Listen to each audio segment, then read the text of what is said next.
Hi everyone. Welcome back to Woo Can Cook. My name is Wesley, and this is a show where we are slowly cooking our way through all of the food from my childhood. Today we're diving back into our series dedicated to Chinese breakfast dim sum food classics with a shot at the elaborately delicate and difficult Har Gow shrimp dumpling. For those unfamiliar, Har Gow, or jiao in Mandarin, is a dumpling of Cantonese origin that most prominently features a shrimp-based filling wrapped inside of a thin and translucent wrapper made from a combination of tapioca and wheat starch. The tapioca starch, as anyone that has ever had boba will tell you, lends a chewy yet delicate quality to the wrapper, resulting in a soft, pillowy, chewy bite to the dumpling that is very unique from the more typical flour-based dumplings like potstickers and gyoza. Despite being rolled and folded like pretty much any other dumpling, these unique qualities that we get from both our tapioca and wheat starches combine to make for an interestingly difficult dough to assemble since, as we'll see in a moment, one wrong move and you'll end up with an absolute disaster in your own mixing bowls. Finally, to round this all out, we're putting together a light and bright dipping sauce to pair with our shrimp dumplings, making use of some red vinegar to give our Har Gow a sweet and savory finish. Okay, so let's get into it.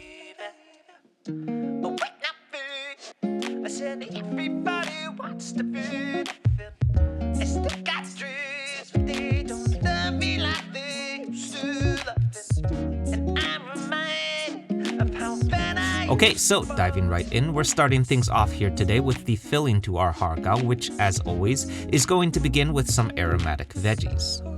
This is 4 cloves of crushed and minced garlic to start, followed by 1 inch or about 1 tablespoon of fine minced ginger, all going into my largest mixing bowl.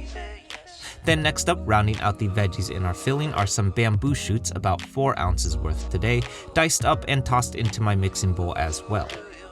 Bamboo shoots are fairly mild in flavor, meaning that they'll pair well with our shrimp in adding a nice bit of crunchy texture to our filling.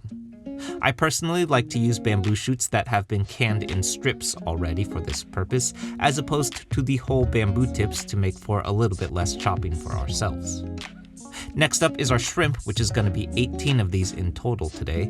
I've got some that have already been peeled and deveined for us, but if you're looking for more on how to go about removing those fun poop veins, we dove into this in our honey walnut shrimp recipe here.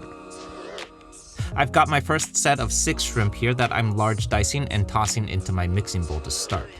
Then next I'm taking these remaining 12 and doing a fine mince to these ones. This is essentially going to help us make sure that we have some nice larger bits of shrimp in our filling instead of what would otherwise essentially be a shrimp ball. Next up, moving right along to our filling marinade, we're keeping things fairly light and bright here so that we don't overpower the more delicate nature of our shrimp, so no big bold umami drivers in our marinade today.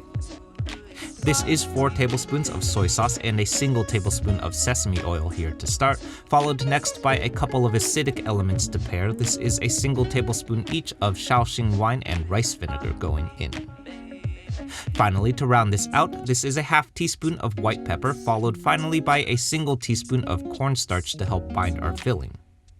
We're mixing this all to combine, then setting aside for 15 minutes to marinate while we put together our dipping sauce next. Going into my mixing bowl here first is another 4 tablespoons of soy sauce to start, followed by a single tablespoon of brown sugar for a bit of sweetness, and a tablespoon of chili crisp oil for some heat. Then, as promised, rounding this all out is a single tablespoon of red vinegar. This is going to give us a nice bit of brightness, but is still a little bit more mellow than your more common rice vinegar, making it great for things like dipping sauces or salad marinades, where it's going to be eaten without a reduction on heat. Moving on to our dough next, we're settling in and bracing ourselves because, my God, wheat starch is difficult to work with. So, yeah, here we go. This is 50 grams each of tapioca starch and wheat starch going into my mixing bowl, paired with what should have been 100 grams of boiling water, a pinch of kosher salt, and a tablespoon of sesame oil that we're reserving until after the dough is combined. Now, what we've done here instead is just tossed everything in all at once, which is a bad idea. Wheat starch, for those curious, is not the same thing as wheat flour.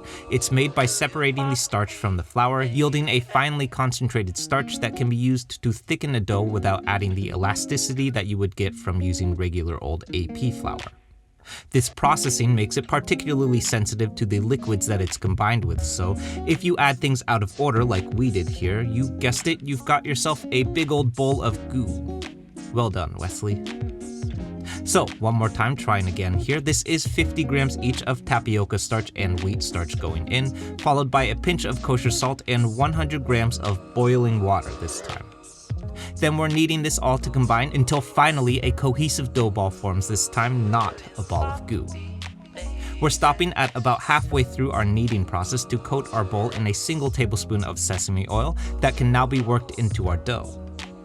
Finally, now that we've got a properly formed dough going, I'm dividing this all into 12 equal pieces, then liberally coating my work surface with cornstarch so that we may form our wrappers. I'm doing this by first forming a coin shape in my hands here, then rolling the wrapper out with a dowel, using a quarter turn after each roll to give us a nice even shape. Then next I'm adding a single tablespoon of filling to the center of my wrapper and folding it shut using pleats. I may warn you at this point, soft hands are a critical quality as we work today because, no kidding, this dough is stupid delicate and you will absolutely break some wrappers if you're not careful. Next up, I'm lining my bamboo steam baskets here with some cabbage leaves to start to make sure that things don't stick to the basket. We're adding our Har Gow with ample room to expand on all sides. Then over on the stove, I've got some water at a rolling boil in a shallow pan. I'm adding my steam baskets to the pan, then covering and letting this all steam for 15 minutes, adding additional water as needed. Finally, I'm serving this all up with a side of dipping sauce to finish, and we're ready to eat. Okay, so to be absolutely honest, I don't think that these Har Gow were necessarily super difficult to make, despite all of the hiccups that I ran into myself. They are, after all, a pretty straightforward steamed dumpling and are not nearly as complicated as, say, our xiaolongbao soup dumplings that we made a few months back.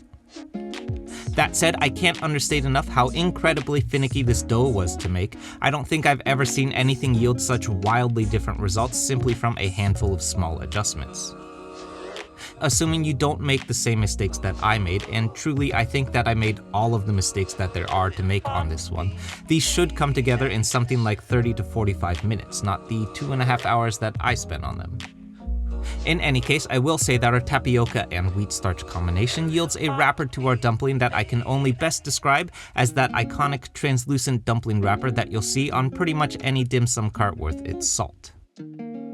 Then I think our filling has a nice dynamic texture to it that works really nicely with our diced shrimp and bamboo shoots and pairs well with the sweet and savory dipping sauce that we've assembled as well.